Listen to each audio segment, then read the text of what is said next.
Live from Chicago, it's Chris Sells His Soul.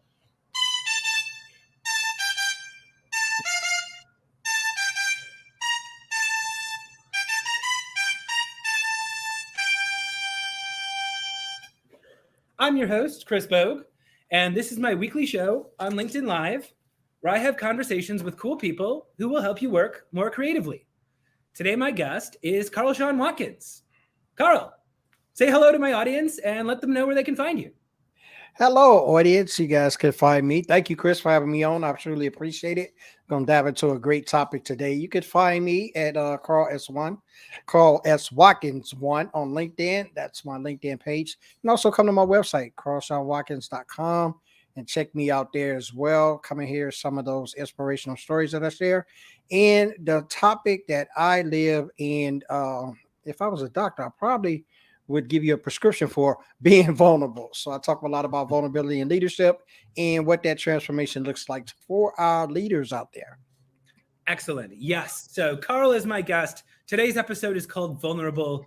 We're going to be exploring vulnerability, how it holds us back, how we can use it as a strength. But first, I want to introduce myself. So I am your host, Chris Bogue. This is my show, Chris Sells His Soul.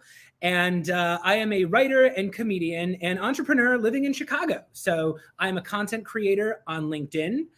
If you would like to follow my content, the easiest way to do that is to ring my bell. If you go on LinkedIn, I have a little bell icon because I'm a content creator. I make new content every single day, much of it funny, much of it video-based.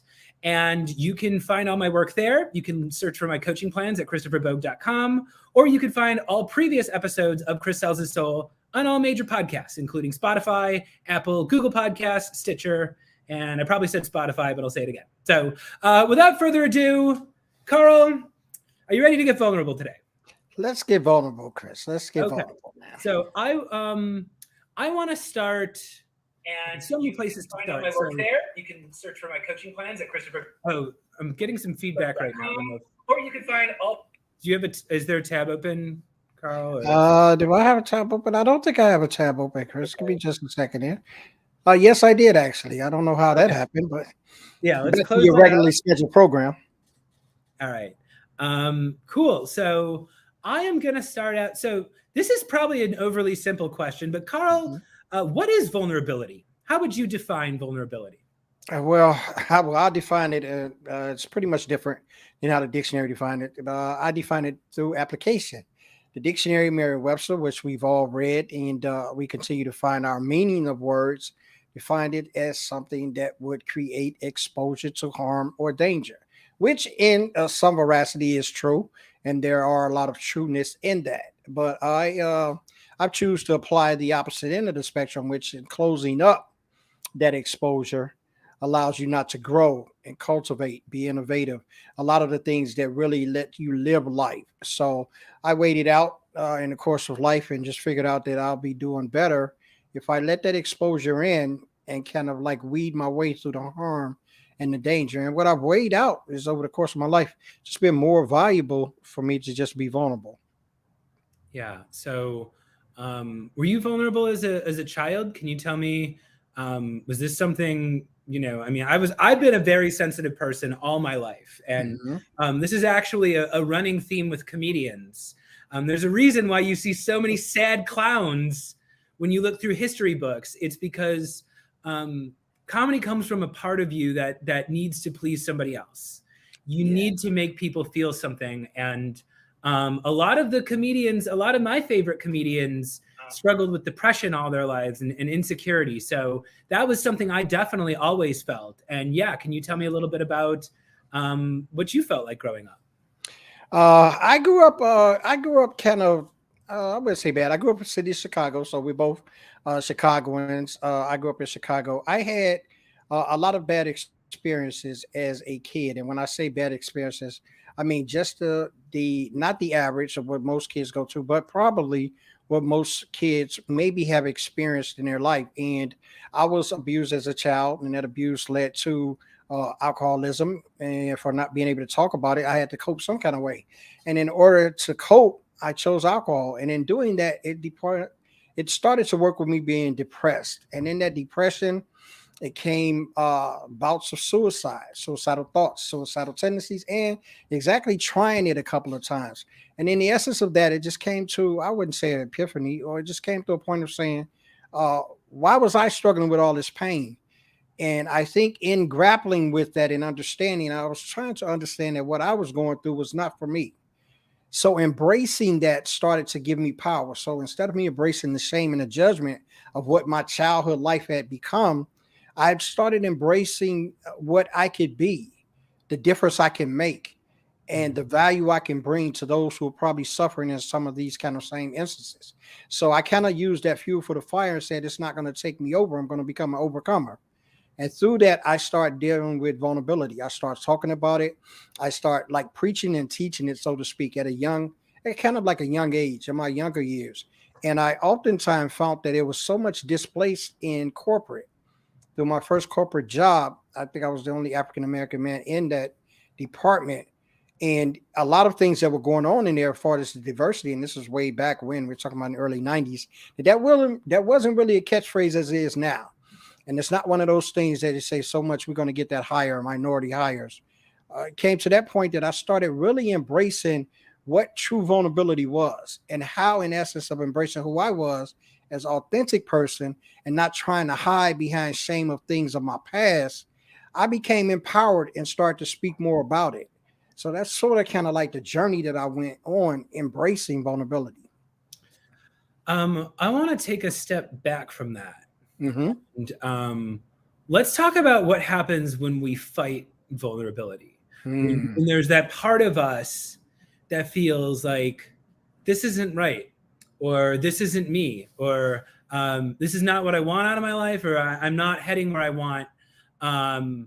There have been times in my life where I just shut that down.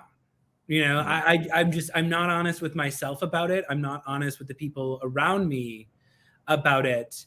And my life has taken some dark turns. I've made some mistakes. Vulnerable people, you get hurt and you hurt other people. So yeah, I wanna get a little deeper into that. And why do people fight vulnerability? And what does that lead to in your experience? I think people mostly fight vulnerability because they tend to view it as a protective agent, a protective covering. Uh, it's also to them sort of like blinding or blind spot where they don't see it, and by them not seeing it, it's okay in that area. But it's actually quite the opposite. When you put up those obstacles, you kind of cage your own self in. And not only that, you start to live your life upon the expectations of those who you've allowed to cage you in. A lot of times that comes really from all of us, from the parents.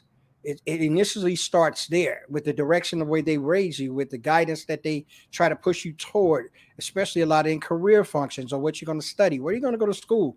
There are little nuances in that bringing up or that raising period from a child up to adolescence that we actually cultivate this fear of vulnerability. We cultivate this sense of I can be protected or I can have protection. And in all reality, really, we have to go through things, experience things to learn and to cultivate behaviors and understanding. And this kind of thing plays out through just living life. I can't protect you from everything that life has. There are going to be some bad things and there are going to be some good things that you're going to come across. But that also builds in you the internalness and the discernment to understand what choices to make, what decisions to make. And if I make the wrong one, I'll be able to put up with the circumstances or the fallout that comes from that. So that's really where I take that from. I want to jump on something there too, because so much of this goes back to childhood. Yes. Childhood is unfair. Yes. Unfair things happen in a child's life. And the older I get, the more I realize your options are so limited as a child. They literally tell you when to get up and go to sleep. And when you're in an unfair situation as a child, you just adjust to it. So in most cases, people, there's something they're vulnerable about. Maybe it's their appearance, maybe it's their body, maybe it's their home, their family, where they're insecure about something. and the people around them learn that this is a weakness, and they all pile on you, and you learn that it can be weaponized against you. And all of a sudden, your personality, your behaviors, you go through the day figuring out, how can I behave in a way where that's not going to get damaged, where nobody's going to hurt me for that. And the thing about being an adult that I have learned, that took me way too long to learn, is that if I am in a situation where I am not allowed to be my vulnerable self, and people look at the things that make me me and the things that I'm sensitive about, and they weaponize that and they use it against me, I don't need to become less vulnerable. I need to find a different room to be in. And at some point, you have to be able to say goodbye, and you have to be able to realize when a situation is toxic for you. And especially now that, now I work with entrepreneurs. So it's people going their own way. It's people who are done, proving themselves in somebody else's organization. And you really have to ask yourself, what do I want out of life? And, I am the person I am going to be. I'm not going to change that. So how can I spend as much time doing the things I love and feeling okay about myself as possible, and minimize the amount of time and the amount of relationships I have where I feel like I'm worthless? You have to really, look, I will always accentuate the positive part of being vulnerability. I always acknowledge the challenges as well. And especially with those that I coach and train and do workshops with. The challenges are many, but I go back to the challenges of things in our life. And in the essence of us going through and growing, it takes perseverance. And vulnerability is no different. We have to still do those same things. We have to still embrace those same obstacles. We have to still put in that power of overcoming and determination with the practicing of. Just think about this. And my friend and my co-host Charlene talks about, I don't know if you guys seen the movie 8 Mile, right? With Eminem. Yeah. And how at the rap battle, and how he talks about in the battle at the end, where he talks about all the things that are negative about him. And he says all of that about him in the rhyme. It makes it funny and makes it powerful. So therefore he's disabled the person that's going to rap against him, because they normally would rap about the bad things so he took it on head on. That's how vulnerability is.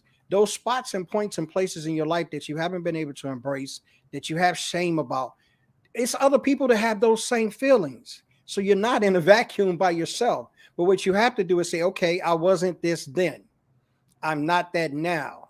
And you have to put it in circumspect to where it happens in your life and where to look at it. I've worked with so many C-suite executive people that are they're tremendously vast in their careers, talented, a lot of accolades.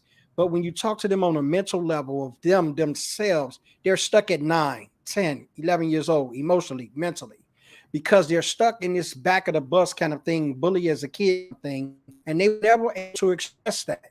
And this is what we suffer for as leadership. We're not able to talk about those things because we have this vision of what they look like. They're looking like that for everybody. So what do? We go to facades of social media. We create these facades that say we're this, we're that. We empower people with this falseness, and therefore we don't understand why things are like they are. I think if we embrace the things that we went through, grow from the things that have happened to us, and move forward in those things, no matter how painful. And when I'm saying this, I want everyone to take this in. I'm not saying that those things aren't countable and worthy that has happened to you in your life. I just gave you a quick flash of the first 15 years of my life. I gave that to you. I'm 50. I'll be 55 this year. That has nothing to do with the man that I've become. So this is how we have to look at things in the whole of that. I can't let what happened to me when I was 15 hold me back at 55. What sense does that make? Ask yourself that question. Yeah. Well, you know what? It all comes down to what can you do? How can you be a good person to other people? And guess what? When you show up in someone's life, they don't know your pain. They don't know your background. They're thinking about their pain. They're thinking about the things that hold them back. If you can be vulnerable around them, if you can make them feel like it's okay to be themselves, they are going to open up to you, and you can have a real relationship with them. And we're about to this whole second half of the show is going to be about how Carl and I have learned to use our vulnerable tendencies to make it good for us. But before that, we're going to do Gimme Gimme. So Carl, are you ready for Gimme Gimme? I'm ready for gimme, my friend. All right. So everybody in the comments, you know what gimme is. I see we got a lot of folks here. Kenny, Savor in the Flavor. As always, Yes. we got folks from Ghana. We got folks from Chicago.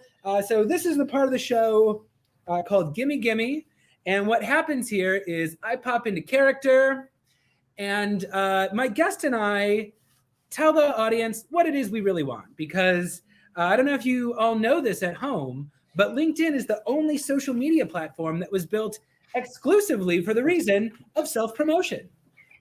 It's okay to tell people about your business. It's okay to try to get clients and leads and followers and viewers of your content. So that's what we're going to do right now. So you ready, Carl? Absolutely, my friend. Here we go. Hello. Welcome to Gimme. Please welcome my guest, Carl Shawn Watkins. Carl, welcome to Gimme. What do you want from my audience? Hey, guys, I want you to come to my website, carlshawnwatkins.com/VTP, and I want you to join the transformation program. This is a 4-week intensive where we go over 4 steps that will transform your life. So you come there. This is exclusively for people, all leaders definitely need to come in there and transform your life. Go to the website, carlshawnwatkins.com. Register. I have a program starting the first Monday of every month. It's a cohort program, and it works tremendously, and it transforms the way your perspective is about vulnerability. So come there. And if not, you don't want to come there, don't worry. I got a lot of inspirational vulnerability stuff on LinkedIn. Look me up, Carl Shawn Watkins on LinkedIn, aka Mr. Vulnerability. Mr. Vulnerability. Sounds like someone a few people in corporate America that I know should meet. I know You're sitting there with your CEO title, your corporate executive title, asking, why do I need to be vulnerable? Well, take a look at your employee evaluations. Do you see the word toxic coming up over and over again, and you don't know what to do about it? Have you already tried sending cliff notes to Robin DiAngelo's book about how white people should talk to black people, and that didn't fix your culture? Well, maybe you should consider investing in Carl's program so you can take a good hard look inside of yourself and become a leader who can be vulnerable and inspire the people in your organization to talk to you as themselves and not a fake caricature of what they think you want them to be. Maybe I'm crazy. Carl, am I crazy for asking for that? Absolutely not. Come and get transformed through vulnerability. Right. Because, well, I know it's tempting to just say, we don't need to deal with our culture. I don't need to take any soul searching reflections in myself. I'll just hire some DEI group to do a 2-hour training to teach my team about microaggressions. I got good news for you. Your black employees don't need to learn about microaggressions from a DEI training. They know what a microaggression is. They work for you. What you need as a leader is you need to become vulnerable. You need to be able to ask some hard questions to yourself. And Carl is a person who can actually do that with respect and kindness and care. So check out his program, hire him. And you could also hire me for sales training or content creation or making vidyards that aren't garbage and actually get sales into your pipeline. So hire Carl, hire me. Carl, do you have anything else to add? Yo, come and hire both of us, actually, and be vulnerable about it. Be open about it. Be honest about it. You know what you need. Just let me help you get there. Yeah, or you could just talk to us. We are, despite the act, we are okay talking about ourselves and taking no for an answer. But if you'd like to learn more about his vulnerability transformation, or if you'd like to learn about coaching with Chris Bogue, shoot us a DM after the show. This has been Gimme. Thank you. All right. We did it, Carl. Yes. Isn't it fun to do that? Yes, I like that, man. I like that.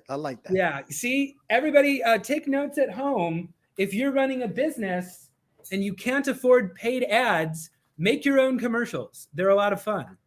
But that segues me to segment number 2 of the show. So, Carl, we've been talking about how vulnerability can hold us back, how it can prevent us from being our true selves.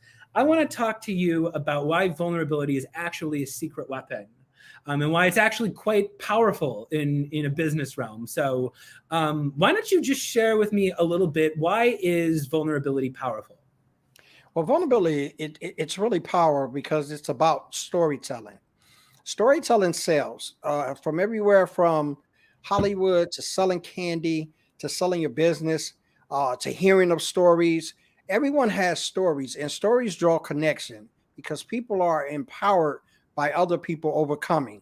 And in overcoming that, you also provide hope for those who think they can't make it. So this is why it's so important to be vulnerable, because some story that you've overcame, some situation, some obstacle that you came through, someone is sitting in that right now. And they need to hear that there's a light at the end of the tunnel. A lot of times we're paralleling actions to the things that people are actually going through. And then we hear that and we say, oh man, I thought it was only me.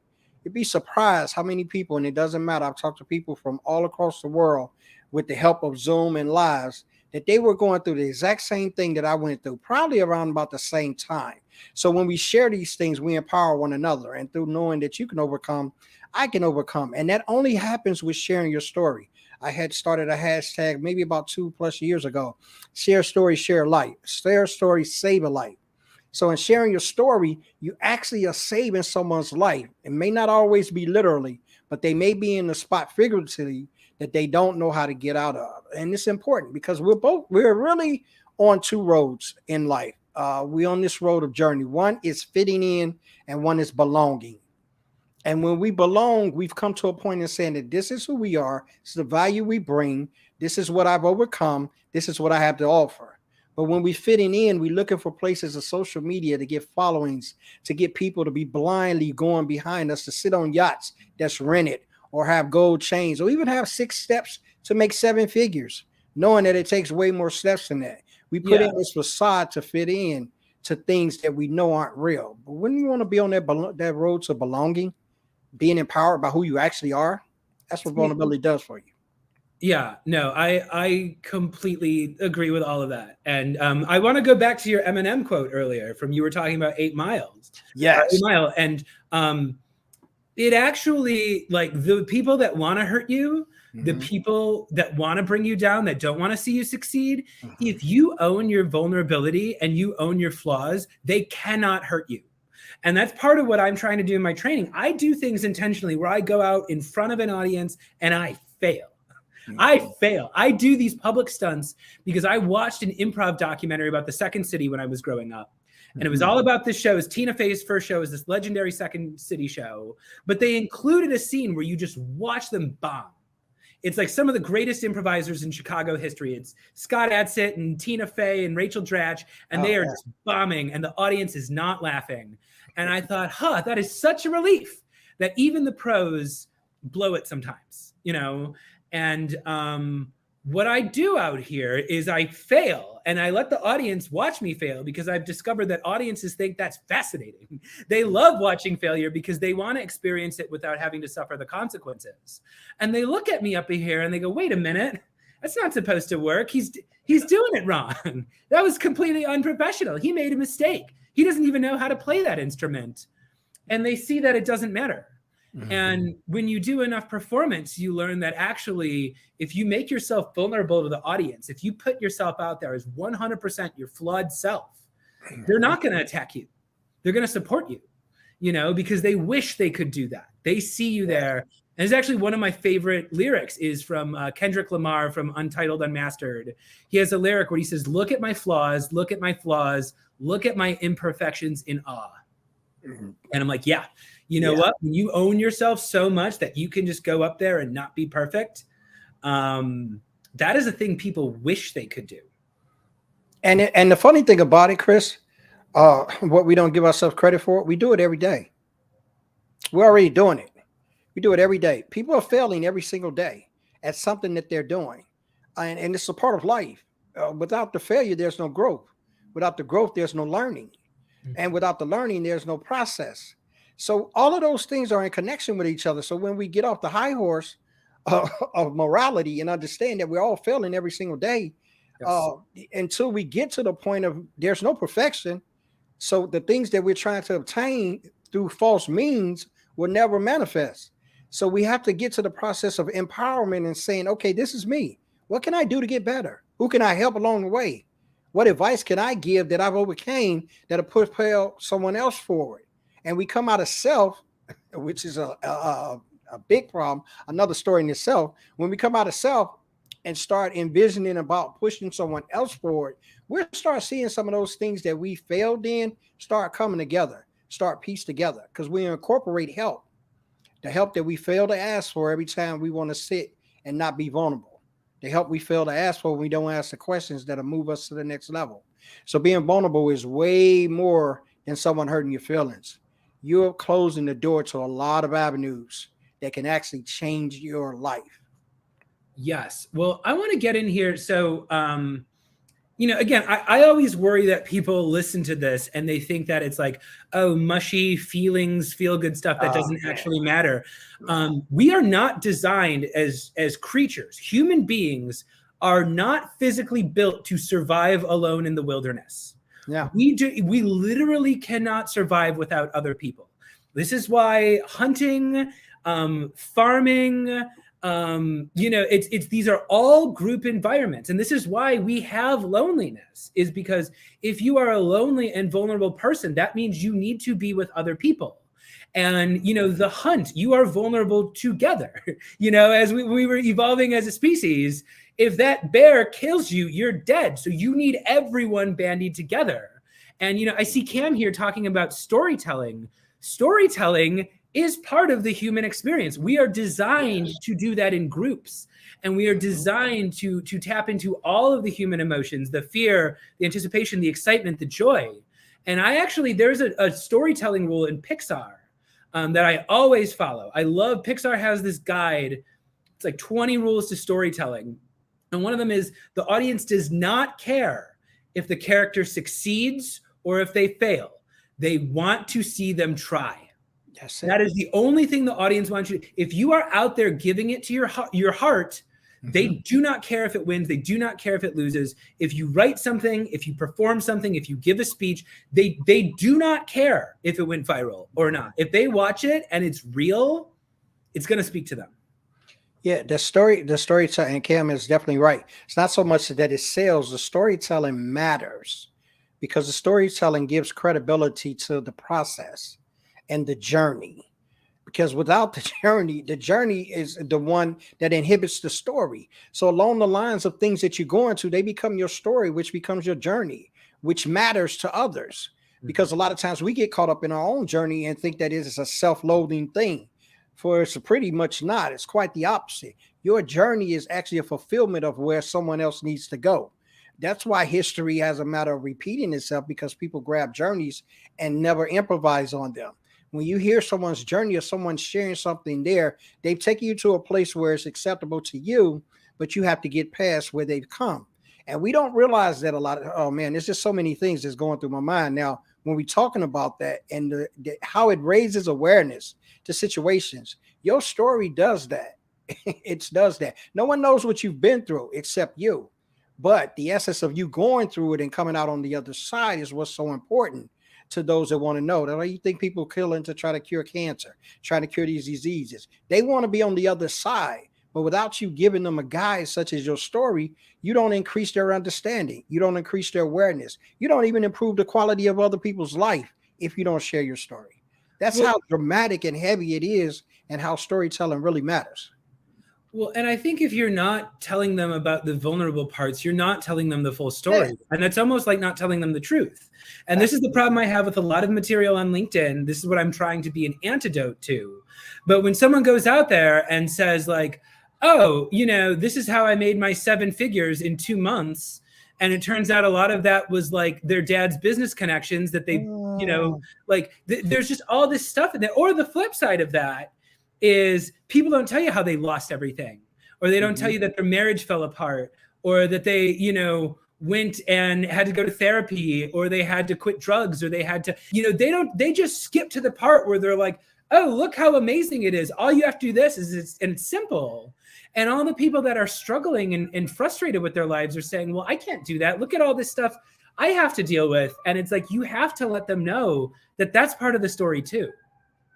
Yeah, it's actually the story. When we talk about parts and you talk about dissecting, the failure is the story, because we've all failed, right? That's the essential part of the story. But what's the cliffhanger is what keeps you around, the overcoming. So once we share those parts together as a story, it is powerful. And we place our story in this pedestal, or we place it beneath the pedestal, because we think it have to equate to so many great things we've heard, so many great things others have experienced. But that's for others. Your story has a place in power even on its own. Whether you had not been like me, maybe you wasn't molested as a child, maybe you didn't be an alcoholic, maybe you didn't attempt to commit suicide, maybe depression wasn't a part of your story. That doesn't lessen your story. There's Right. something that you went through that you overcame, that someone needs to learn about, that someone needs to find out about, so someone could gain hope from and look at that and say, you know what? I could get on with that. I wrote a post about this going on about 3 years ago now, and I recycle it every couple of months. And it's just a placard that I made in Canva, and it just simply says, I want someone to look at me and say, because of you, I didn't give up. It's Yeah. just as simple as that. I want somebody to look at the journey that I've made and say, because of Carl and what I've seen him overcome, I won't give up. That's not matching stories. What that is matching perseverance, dedication, overcoming. Well, I'm going to steal a quote from Killer Mike. Killer Mike. Killer Mike. I'm a huge fan of Run the Jewels, and he says something at his concerts that really stuck with me. And he says, because I see Lynn saying in there, many people have stunted emotional growth. That's true. Yes. And one thing Killer Mike said is he goes, not everyone is strong, right? No. There are some people, they are going through so much, they cannot be strong right now. If you are a strong person, go help someone else be strong. Yeah, pour somebody else along. Yeah, there is somebody out there. There are people out there who are ready to give up. They don't think anyone cares. They're cutting themselves off. They're addicted. They think everyone just thinks of them as a loser and a junkie. And if you have strength to spare because you're a strong person, and LinkedIn, this is where strong personalities are, right? A lot of you people out there have built businesses. You've overcome adversity. If you can be strong for someone else, go be strong for someone else. Help someone else be strong. Believe in them. Be interested in them.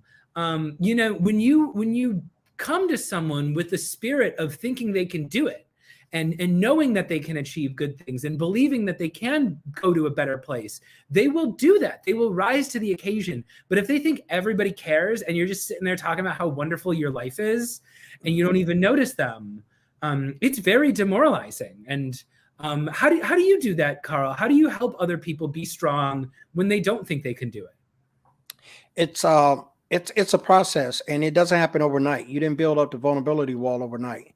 And this is where the process comes in at. And I've had a lot of potential clients get to me and say, I want to get to where you are. And how long does that take? I can't give you a timeline. What I can tell you that the work produces the outcome.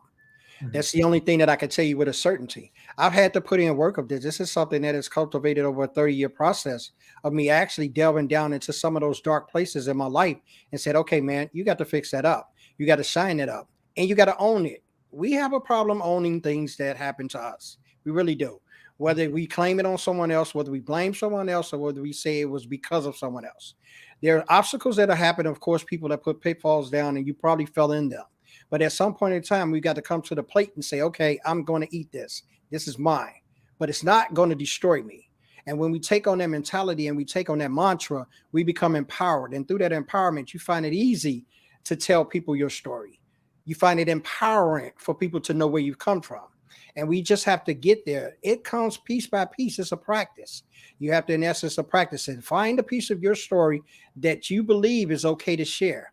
Get the empowerment from that. Get the reactions from that. See how many people take joy in that. See how many people are moved by that. And add to that peaceably by peaceably. It took me that. I didn't just get on one day and just say, I'm going to tell you the 4 main stages of my life before I was 15.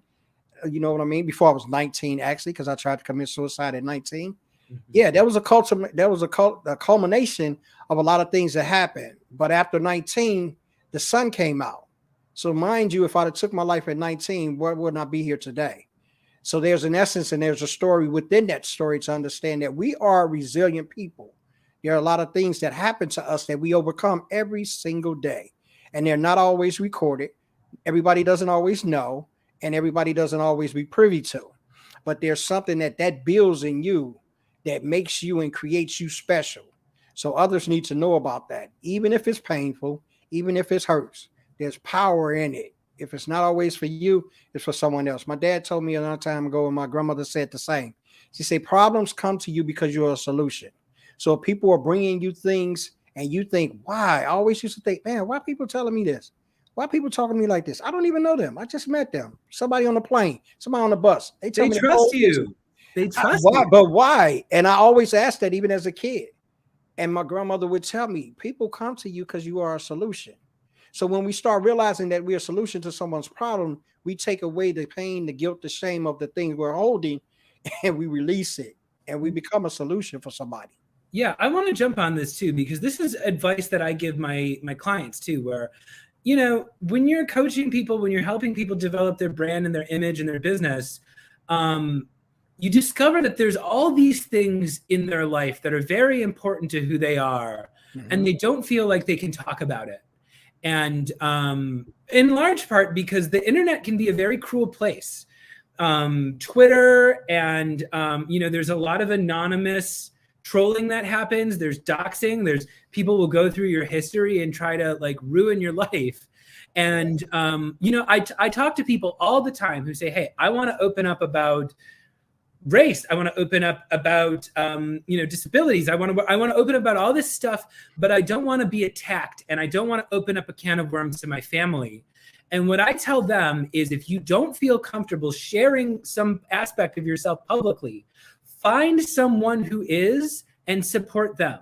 And maybe you don't want to open up about your family's issues with addiction.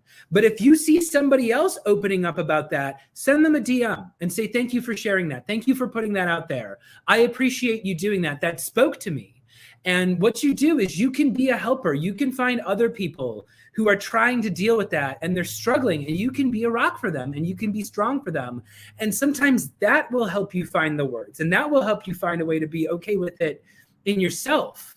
But yeah, when in doubt, if you're a person who supports other people and you don't know what you're doing in life, start supporting other people. That's what you were meant to do.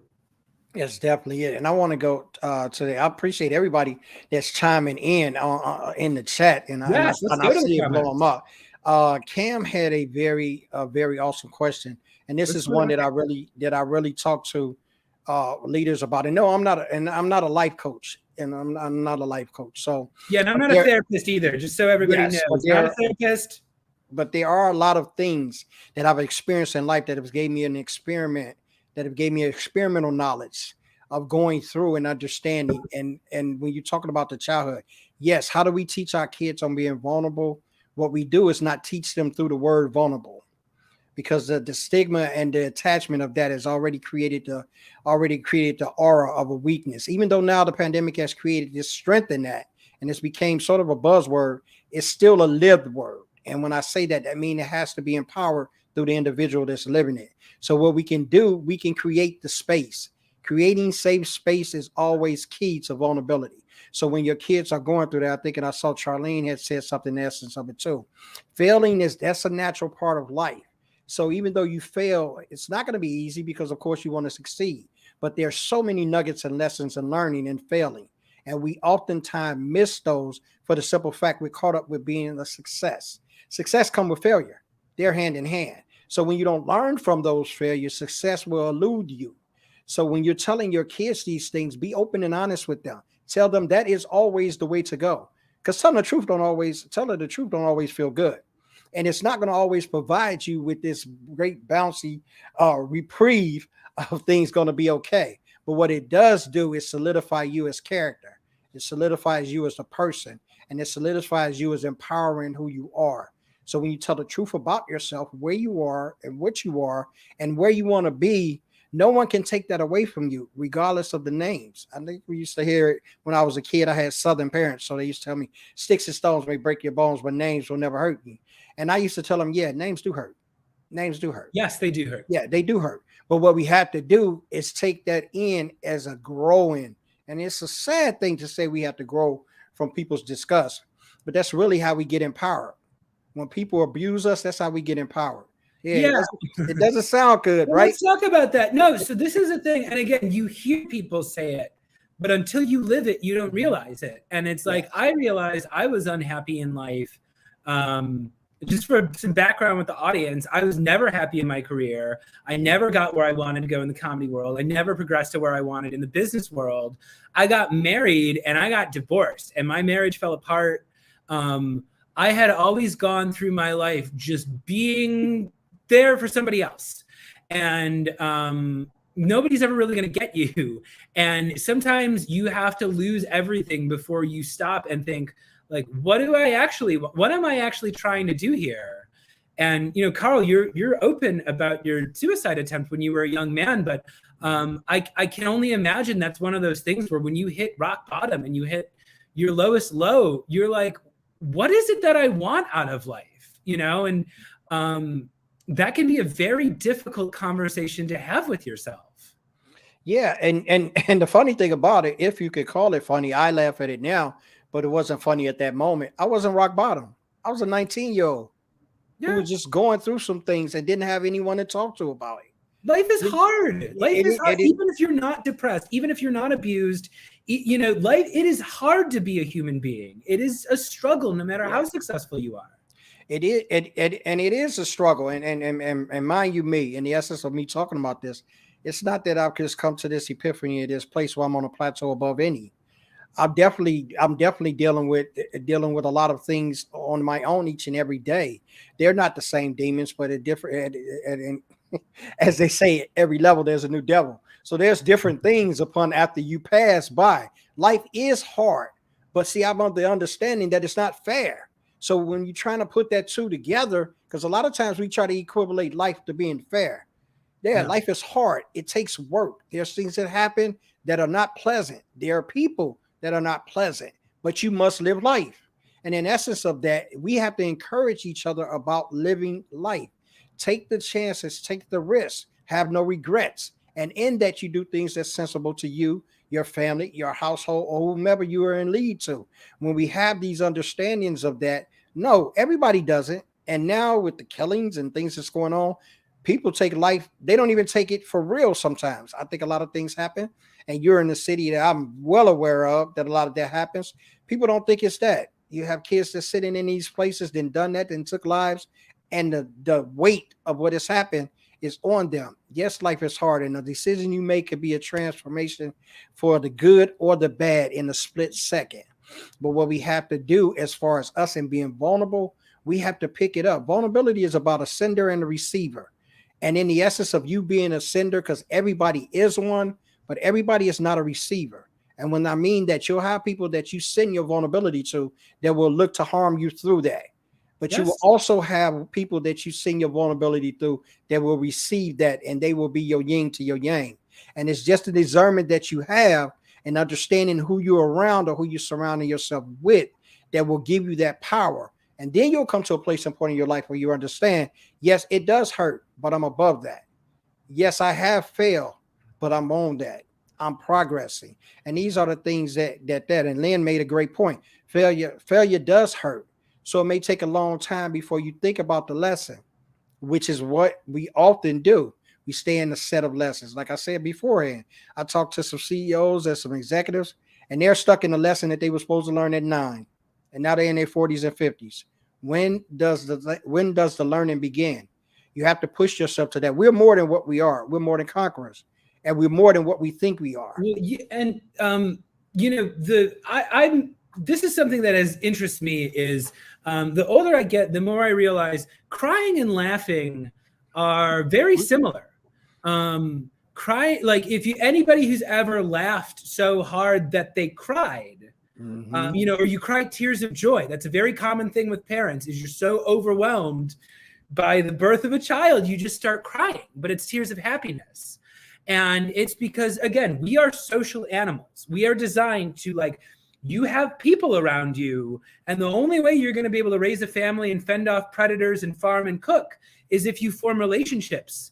So laughing and crying are two responses that the body has when it's overwhelmed with genuine emotion. And they both send the same message, which is don't hurt me.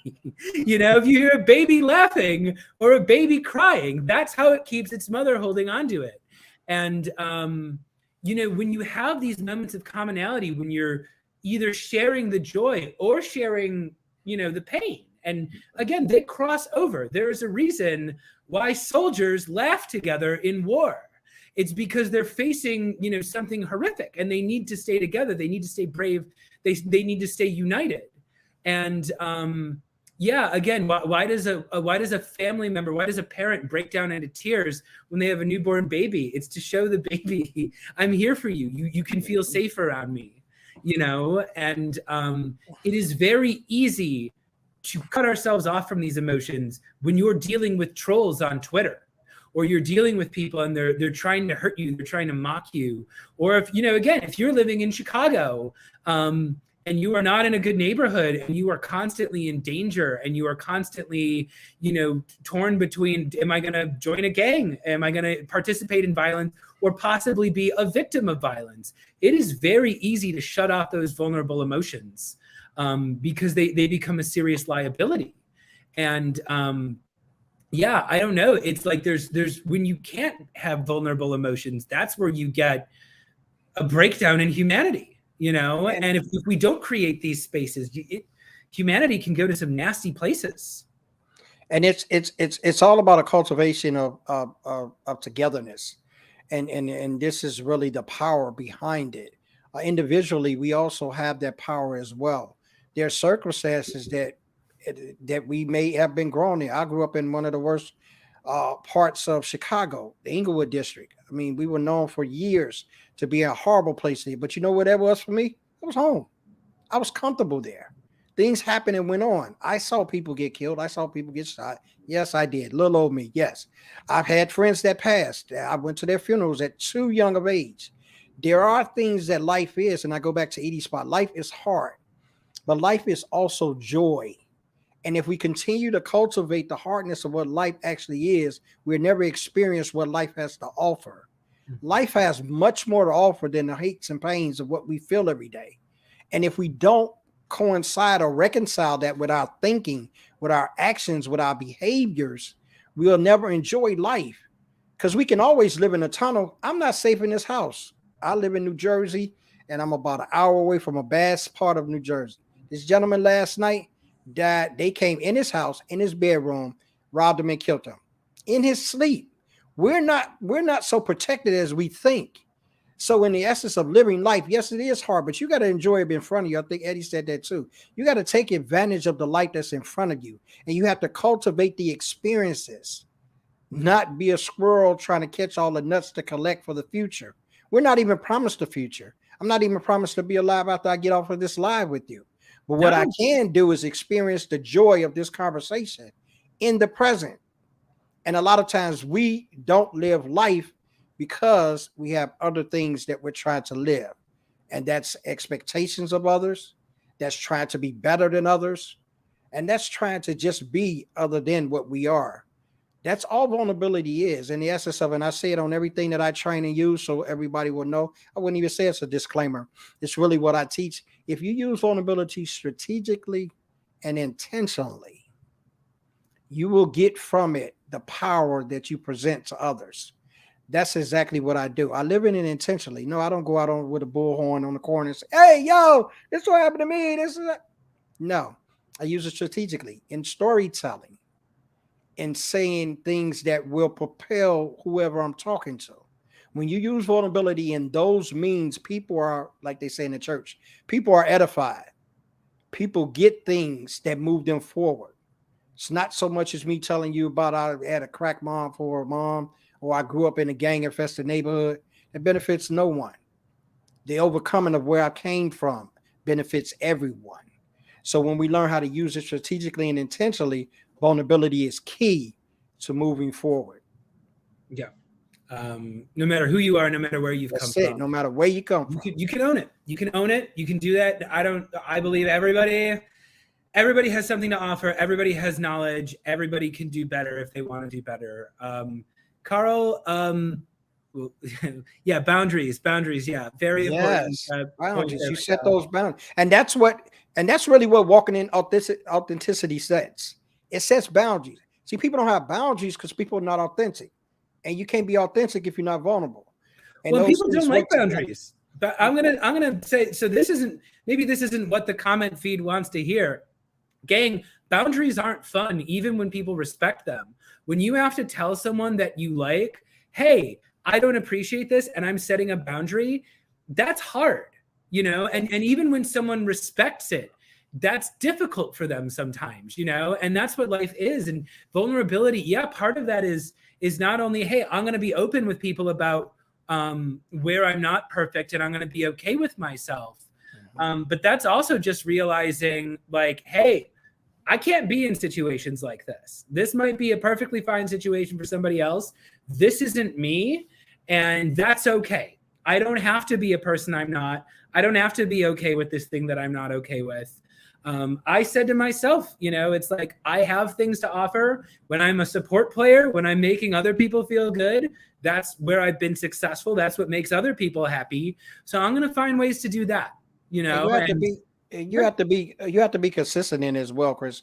A lot of times we set up boundaries and then we have boundaries of lines that move. We have boundaries with some and we don't with others. And the consistency is always read by the audience. So when people not seeing me consistently be who I am, they don't respect who I say I am. So that's in the essence of being consistent in that and be authentic in that. These are my boundaries. Yes, they are hard, but they set the rules. Rules are hard. When you go out there and do 65 and a 55, cop pulls you over, they are rules. It's probably hard for him to enforce that. He may run across some people that really have legitimate excuses for speeding. But what we have to do is stay consistent in that, and then it works for everybody. So when I set boundaries, people know where I am. They know where I am. And I don't feel bad about the boundaries I've set because they benefit me. And when you understand that the boundaries aren't there, they're not a line in the sand for someone to erase. They're there to respect you so you can continue to respect them. And without them being in place and us being consistent in the way that we meet them out, that's what causes issues for us. That's really where people push the limits because we're not consistent in staying with those boundaries. You're gonna have knuckleheads. Let me put these in quotes for those who listen. You're gonna have knuckleheads that are gonna push the boundaries anyway, right? I know that's gonna happen. I know it's probably have happened, but the consistency of it narrows the number of knuckleheads that's gonna push those boundaries. And it's easier to stay consistent when you're being your vulnerable, authentic self. It's easy. You don't have to remember anything. It's just like telling the truth. It is telling the truth. If I tell you the truth today, you come and ask me that same question tomorrow. It won't change because it's the truth. You don't have to remember anything. And that's why we need to be that way with ourselves. That's why we need to be the truth. I don't have to be this way today, and then tomorrow when Chris talks to me, I'm somewhere else or I'm something else. I'm the same all the time. Right. Carl, this has been an absolutely fascinating. I love this, man. I love this. Yeah. Unfortunately, we're going to be wrapping it up here. But audience, Carl, why don't you tell them one more time if they want to find your content, they're interested in your teachings, where can they go to find you in the audience? You can find me. I lived on LinkedIn. I got all those other platforms, but I do not engage as much as I do on LinkedIn because LinkedIn are real authentic people, so to speak. They don't hide behind the microphone or the computer. They kind of tell you what they see, what they do, who they are, and why they're here. And that's where you can find me at Carl S. Watkins 1. That's my LinkedIn. Go to my website, carlshawnwatkins.com. There's vulnerability transformation program that I have. I begin it every Monday of the month. It is a 4-week intensive, and exactly that intensive. If you've seen how I talk today, I don't have time for foolishness or lollygagging. We get into it. We work on it. If you're real about making transformation, you're real about making change, go there and sign up for the vulnerability transformation program, or just call me make an appointment, have a clarity session. Carl, there's some things that you talked about that I really would like to learn more about. I'm not ready for your program, but I might be ready for your coaching. I might be ready for your one-on-ones. Corporate, I'm not leaving you out. You can go there as well. I got something programs for the C-suite called the Vulnerability Toolkit. We're operating on that, and we're putting leaders in places to be vulnerable so they can understand the people that they are leading. So you can go and check me out. Everything I got for you is right there on the website, carlshawnwatkins.com. That's right. And stay tuned. We're going to be releasing this conversation as an audio episode in just a few weeks. You can find previous episodes of Chris Sells His Soul on all major podcast platforms. Check out our most recent episode. We just published Lydia Allen's Find Your People episode. We're going to be publishing soon my interview with Nick Thickett. Read the comments about how to grow your brand through LinkedIn commenting. And stay tuned for new episodes next month. We're going to be covering all sorts of topics. So this has been Chris Sells His Soul. Carl, say bye, everybody. Bye, everybody. Appreciate you all for coming out.